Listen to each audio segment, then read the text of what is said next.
faire fonctionner un ordre du monde, des systèmes d'ordre, des systèmes d'ordonnancement du monde.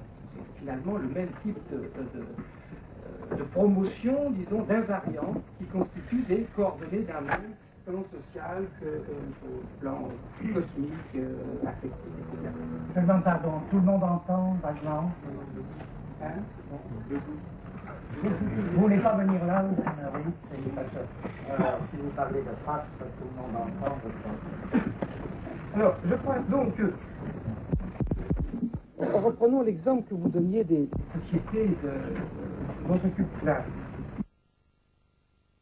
censées capitaliser l'information par des toutes petites unités distinctives, type lettres, même un certain type d'articulation très épurée de phonèmes, avec une syntaxe parfaitement polissée, mais il y a corrélativement toute une série de composantes sémiotiques qui concourent à quelque chose qui n'est pas spécifiquement une transmission d'information, mais qui est une sorte de vie libidinale de l'ensemble du groupe, qui peut s'exprimer aussi bien par des mots que par des mimiques, des danses, des tatouages, des rituels, etc. C'est ça que j'appelle les différentes composantes sémiotiques. On arrive à un ordre à l'autre bout de la chaîne, actuellement, où pour transmettre quelque chose, on peut le transmettre avec une série de messages transmis par un ordinateur. Aujourd'hui, désigner quelqu'un, ça peut être prendre un certain type de numéro qu'on fait passer dans un ordinateur, et ça peut parfaitement qualifier non seulement la localisation de la personne, mais l'ensemble de son comportement, de sa liberté, ses potentialités économiques, etc.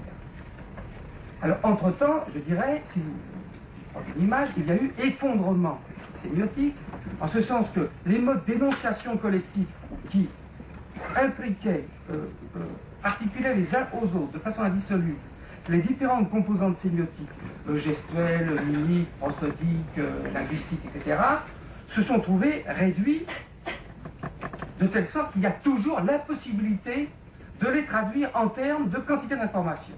Le travail de l'apprentissage de la langue, le passage de la langue bébé à la langue de l'école, de la langue de l'école à la langue professionnelle, etc., c'est amené à rendre les individus capables, quelle que soit la polyvocité de leur désir, d'arriver à cette réduction possible, qui est essentielle effectivement au système de production, au système d'échange, puisque seuls peuvent être mis en circulation des gens qui sont traductibles en termes d'information dans le système économique, dans le système de production.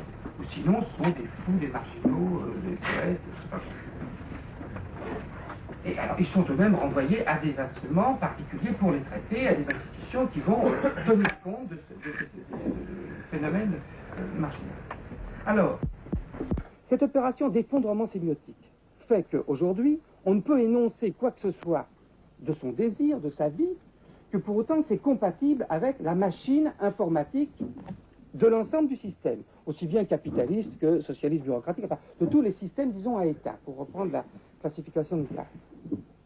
Du coup, la seule subjectivité de référence possible, c'est celle qui rend compatible avec l'espèce humaine en général, l'espèce humaine des sociétés à État, la citoyenneté, quelque chose de cet ordre. On n'a donc plus le même rapport avec la particularisation de l'énonciation qui consistait à dire les Indiens, ils disent que seuls, des tribus indiennes disent que seuls sont des hommes les Indiens. Et quand ils voient des Blancs, ils disent ce ne sont pas des hommes. Donc leur sentiment d'appartenance à une communauté d'expression est très délimité par l'endroit où il y a cette intrication des différentes composantes sémiotiques.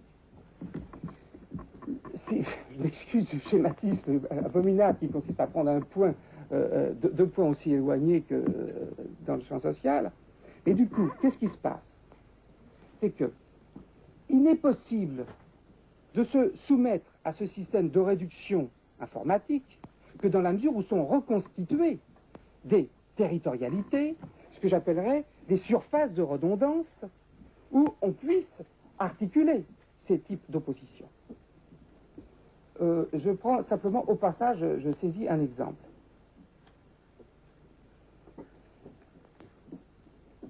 Choisir une femme dans une société comme celle de Clastres, ça n'est jamais seulement avoir pour but un acte sexuel, un acte de reproduction, posséder quelqu'un. C'est toujours deux sous-ensembles sociaux qui se croisent, qui impliquent des systèmes d'échange, des systèmes de composition sémiotique multiples. Aujourd'hui, on pourrait dire l'attribution d'un partenaire sexuel qui semble libre, qui semble au libre choix, est en réalité déterminée par des systèmes qui font qu'on doit répondre à tel type de profil socio-économique, à telle sorte qu'il y a même des gens qui cherchent par ordinateur à faciliter les choses, à faire une sorte de correspondance, de choix préférentiel.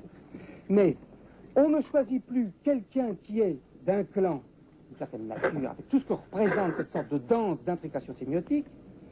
On ne choisit même plus, peut-être, c'est là que je voudrais avancer quelque chose, un corps, la possession des organes sexuels de l'autre, comme ça, la définition a pu être donnée, mais la possibilité de trouver un certain type de redondance, disons de redondance de survie, de redondance de, je dirais, visagéité. On cherche à ce qu'il y ait quelqu'un dans le champ de l'énonciation où on puisse dire quelque chose comme Tristan, Isolde Tristan, mais alors de façon beaucoup plus triste et sinistre, dans une scène de ménage perpétuel qui consiste simplement à qui est-ce qu'on parle. Quand je reviens, quand j'énonce mon nom, quand j'énonce mon projet, qui me renvoie, qui me fait écho, quelle est la surface de redondance sur laquelle je peux m'exprimer.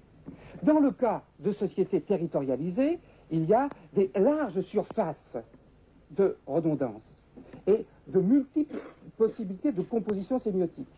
Dans le cas de la conjugalité ou de la subjectivité déterritorialisée, miniaturisée, il n'y a plus que la possibilité de s'accrocher. Est-ce que tu me reconnais quand je te parle? Je reviens à telle heure, je fais ça.